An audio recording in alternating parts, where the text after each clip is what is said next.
I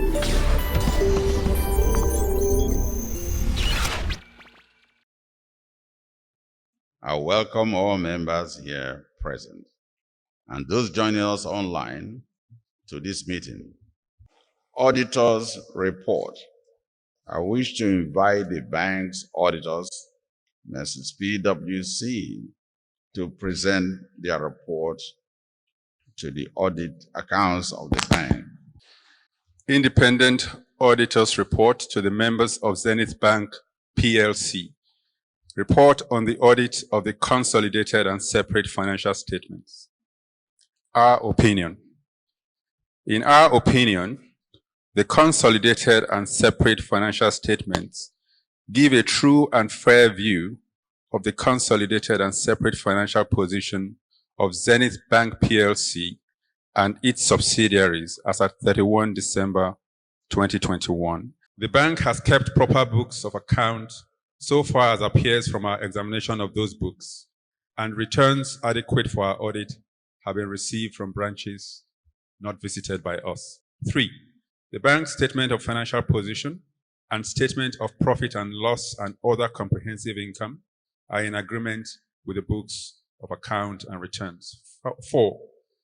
The information required by Central Bank of Nigeria Circular BSD/1/2004 on insider-related credits is disclosed in Note 38 to the consolidated and separate financial statements.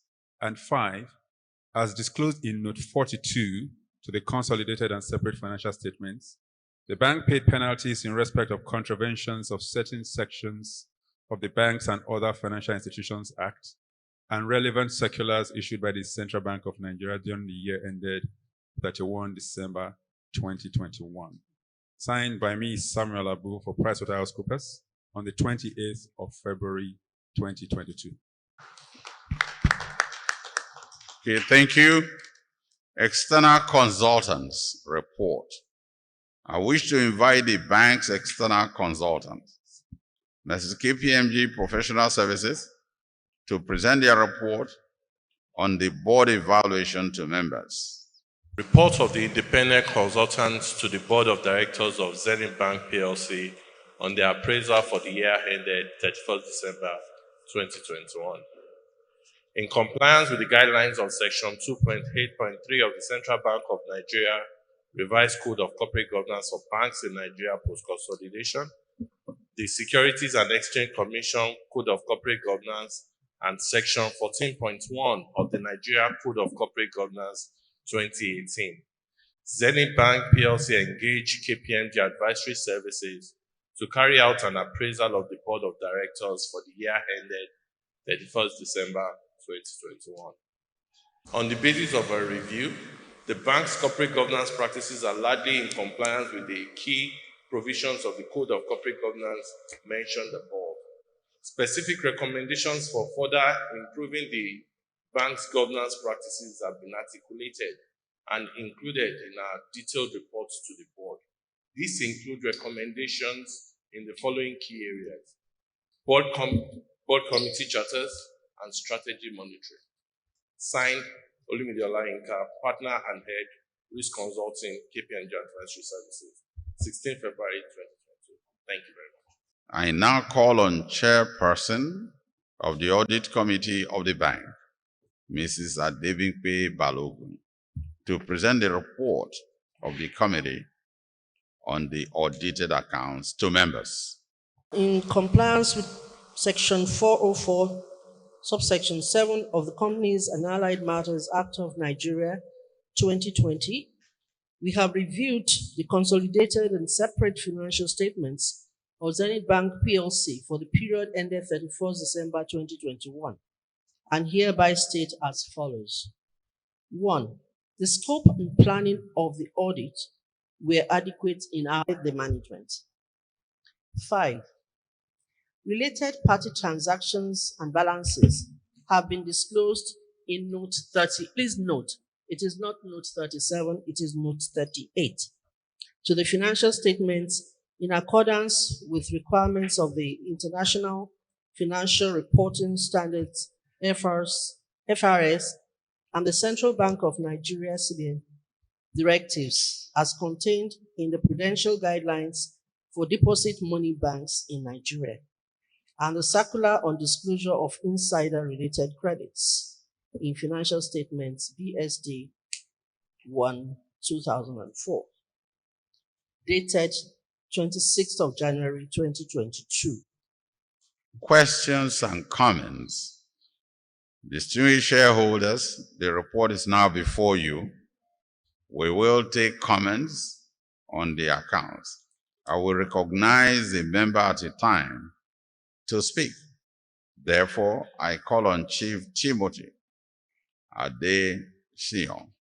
Please, your comments, sir.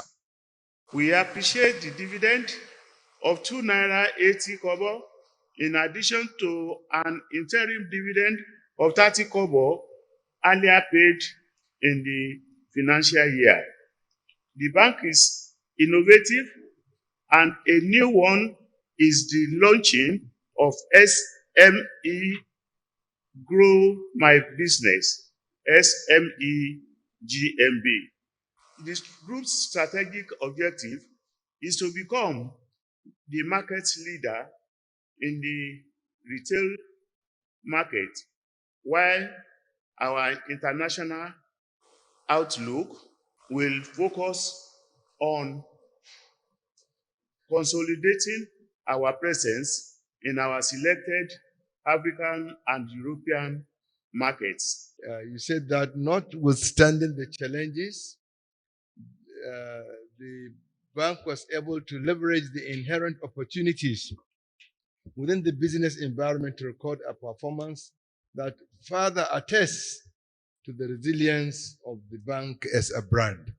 I think this is something that shareholders should be happy with. We are also happy with the quality of the report, Mr. Chairman. This is like a book, and we have seen how, again, every day we are improving on the reporting pattern of the accounts. Despite the fact that management have done a lot of job in the result we are actually considering today, but I think they should look at that area of collateral deficit. It's very important that we should avoid it or reduce it totally. If you put all these billion together, if it's in the cover of the bank, we would have had more money to do business and more profit would have come up. So, Mr. Chairman, in totality, we appreciate and applaud the result. And I pray that we will never be behind. And I am happy being a shareholder of Zenith. Just like Jim, who established Zenith at 70, he's a very happy man because his investment has yielded a lot of benefits. So I also want to look at myself as a shareholder of Zenith that this is benefit I'm deriving from my investment. Therefore, I am appealing to the board that they should work very hard to ensure that next year dividend will not be less than 4 naira. Well, I don't think Jim has anything to do with Kobo. So therefore, we're looking forward to a bigger dividend. And I pray that God will make it happen. Mr. Chairman, our exposure in South-South and Southwest is enormous compared with others, but the management should do more in Southeast. Also, on indirect loans and advances to customer on agriculture is still relatively low compared with others, which is the real focus now. No farmer, no nation. On education as well, I believe we can do better on education in the coming year. We're talking about numbers in customers. 42% growth in customer base, 18.6 million from 13 million year before last.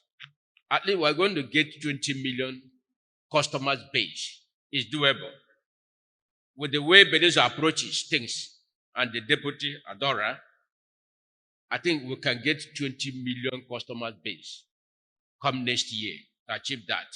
May I now call on Group Managing Director and CEO, who will respond to the issues raised by various speakers. Group Managing Director, please. Good afternoon, distinguished shareholders. Thank you very much for the deep insights and the very uncommon passion you show in the affairs of your bank.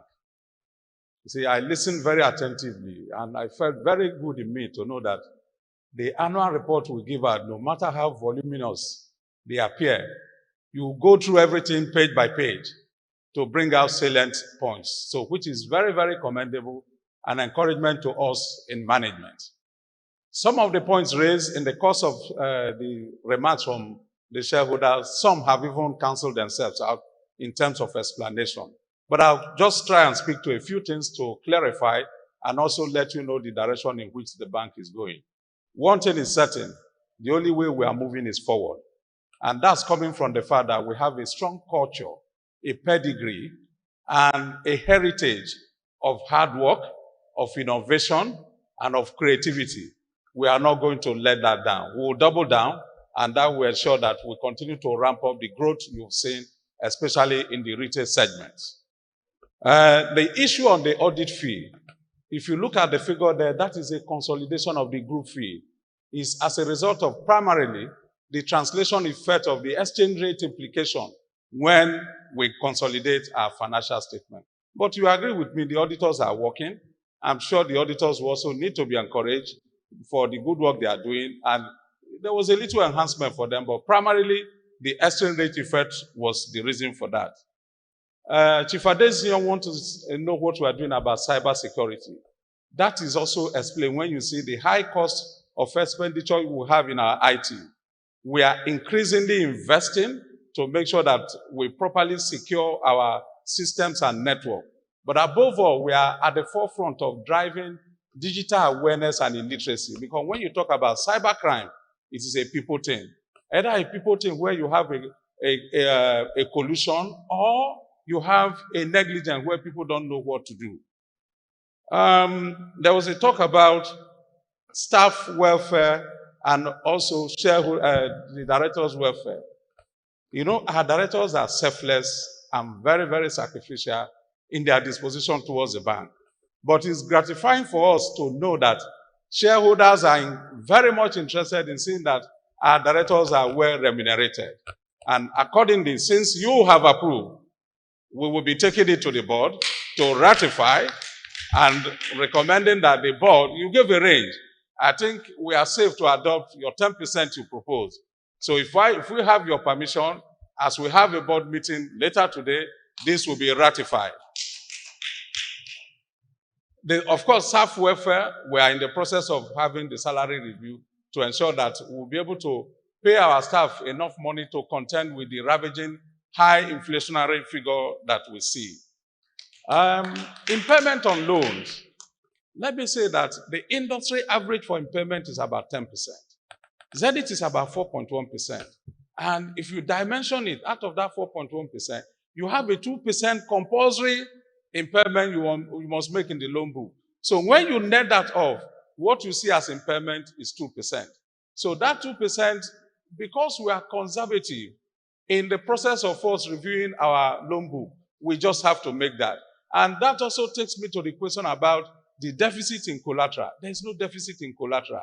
What you see there is a reflection of the fact that in terms of our exposures are concentrated in the high-class investment grade institution who, because of their investment grade status, will not offer you collateral. So there's nothing like impairment. If for anything, we maintain the highest quality loan book you see, not just in this market, I would say globally.